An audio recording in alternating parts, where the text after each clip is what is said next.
পিছতো এই সম্পত্তিৰ জৰিয়তে আমাৰ লাখ লাখ মুছলমান উপকৃত হৈছে। গতিকে আমাৰ সম্পত্তি আমাৰ কামৰ কাটিব, ইয়াত নৰেন্দ্ৰ মোদীয়ে কেনেকৈ হস্তক্ষেপ কৰিব? গতিকে চৰকাৰৰ এই হস্তক্ষেপৰ আমি বিৰোধিতা কৰিছোঁ। গতিকে আমাৰ শান্তিপূৰ্ণ আন্দোলন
আগতেই আমাৰ বস্তুটো ক্লিয়াৰ কৰা হ'ব।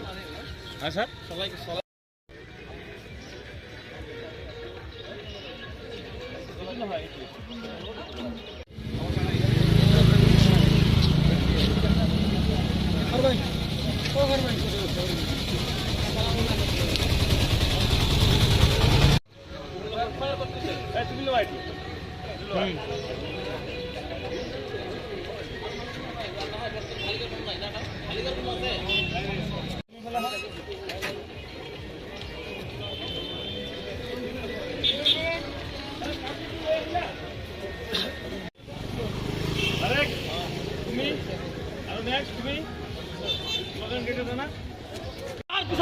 এই সম্পত্তিৰ জৰিয়তে আমাৰ লাখ লাখ মুছলমান উপকৃত হৈছে।